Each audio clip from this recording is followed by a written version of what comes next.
For thousands of years, the idea that your memory is a videotape perfectly recording your life has been one of humanity's most comforting myths. But what if the scariest thing about your past isn't that you forget things, but that you actually remember things that never even happened? This isn't just a simple mistake. It is, quite literally, the ultimate form of massive psychological gaslighting. Your brain isn't your enemy. It's just a machine doing exactly what it was designed to do: survive. But here's the truly terrifying part. That one memory you're 100% sure of, it could actually be a sophisticated fake, planted there by someone else. This story might just shake your entire sense of self to the core. Come with me for a moment as we dive into the deep end of this truth.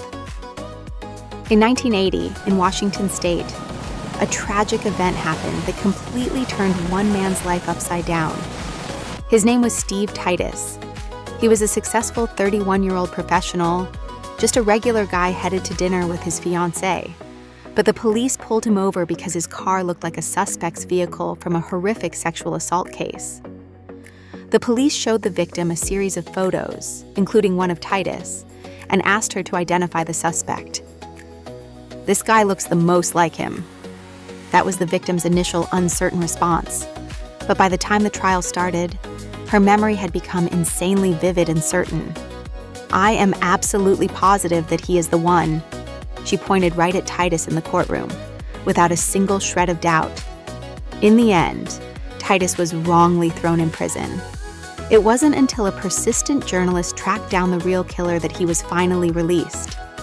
But his life was already ruined, and there was no coming back. He lost his job. His fiancée left him. He lost his savings fighting the legal battle. At the young age of 35, he passed away from a heart attack caused by extreme stress. A man's entire life destroyed, not by a lie, but by a memory that felt absolutely real to the person who held it. What caused this absolute tragedy? It wasn't because the victim was lying or being malicious. It was a sophisticated false memory, created because her brain was subtly contaminated during the investigation. Dr. Elizabeth Loftus is the one who really dug into this.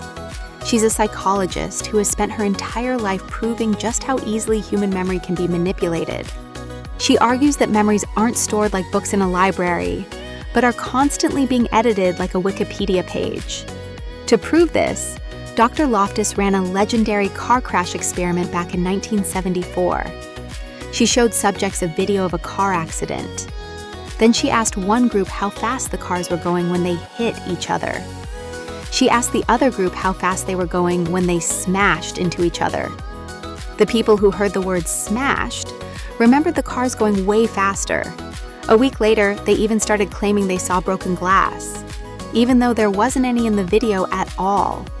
One single word literally manufactured physical evidence inside their brains that didn't exist.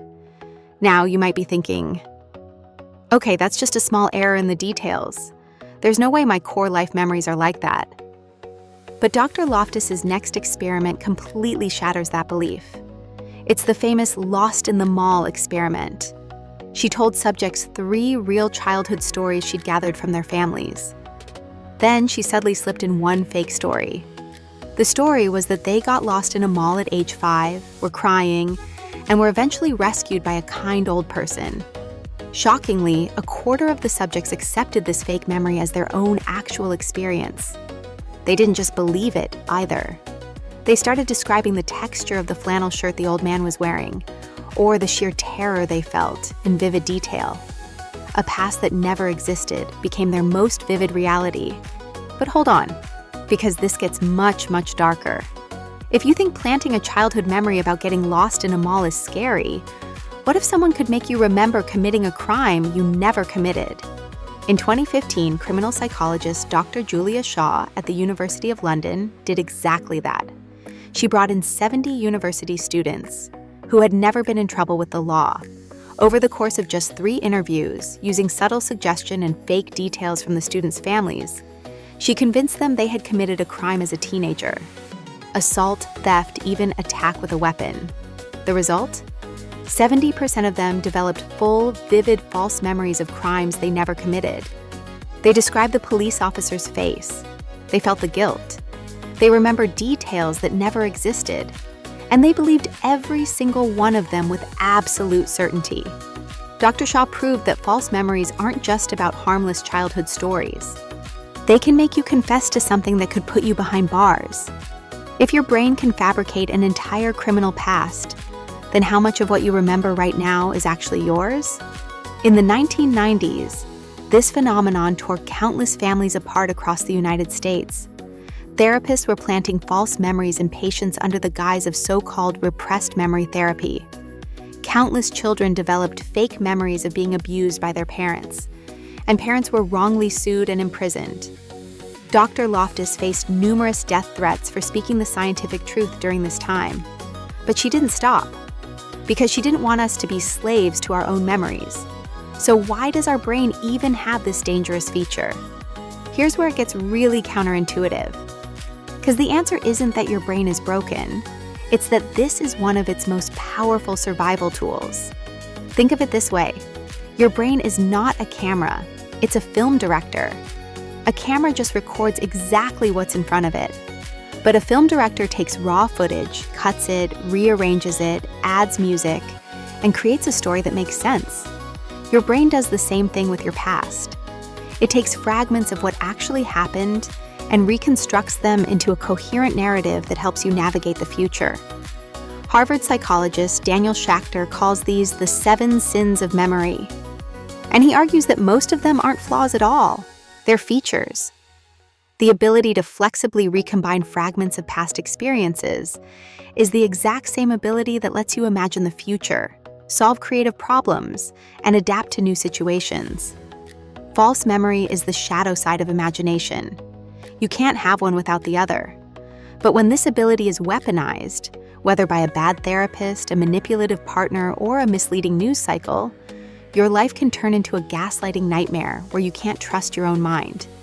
And if you think this only happens in courtrooms and therapy offices, think again, because the adult version of this is playing out in your life right now. Meet Rachel. She's been with her partner for 6 years. They rarely fight, but when they do, something strange happens. Her partner says, "You always do this. Remember last Thanksgiving? You completely embarrassed me in front of my family." Rachel doesn't remember it that way at all. She remembers a minor disagreement, nothing dramatic. But her partner is so certain, so emotionally vivid in their retelling that Rachel starts to wonder, maybe I did overreact. Maybe I just don't remember it correctly. Over time, she starts accepting her partner's version of her own past. She begins apologizing for things she's not sure she actually did. She starts doubting her own judgment, her own perception, her own reality. This isn't just a relationship problem. This is memory contamination happening in real time. And it doesn't require a lab or a therapist. All it requires is someone who is more certain about your past than you are. How many of your core memories have been quietly rewritten by the people around you? So, how are we supposed to live in the face of this shocking truth? I want to give you 3 steps to help you protect your sense of self. First, practice cognitive humility. Admitting that your memory could be wrong is one of the most powerful forms of psychological self-defense that exists. The next time someone says, "That's not what happened," and you feel that surge of certainty, pause. Ask yourself, is this really my memory? Or has it been shaped by how many times I've retold this story? Could the emotion I feel be making it seem more real than it actually is? This isn't about doubting everything. It's about holding your memories with an open hand instead of a clenched fist. Second, keep objective external records. Get into the habit of journaling, saving messages, and cross-referencing your memories with records you trust. If your memory is a Wikipedia page that anyone can edit, then a journal is a locked PDF. It captures what you actually thought and felt before the editing began. This one habit alone can save relationships, protect your sense of reality, and give you something solid to anchor to when the world tries to rewrite your story. Third, anchor your identity in your present values, not your past memories. This is the deepest shift of all. If memories can change and warp, then building your entire identity on what happened to me is like building a house on quicksand. But here's the liberating truth. The choices you make in this very moment are real. They can't be edited. They can't be contaminated by suggestion.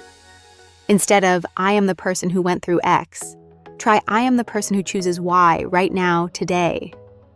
Don't base your whole identity on fragments of the past. Anchor it in the values you're living out today. Maybe we're all just living in a massive illusion cooked up by our own brains. But here's the thing. The second you see the illusion for what it is, that's when you're finally free. Dr. Loftus's work, Dr. Shaw's experiments, Dr. Schachter's framework, none of it is meant to scare you. It's about giving you the guts to question your own mind and start chasing the real truth. That memory you'd swear on your life is real. Is it even yours? Or is it just some fiction someone else secretly wrote inside your head? If every single memory you had was proven wrong, could you still tell me who you are? When the memories are gone, what's actually left behind? This is Mind Grove, where we dive deep and expand your perspective.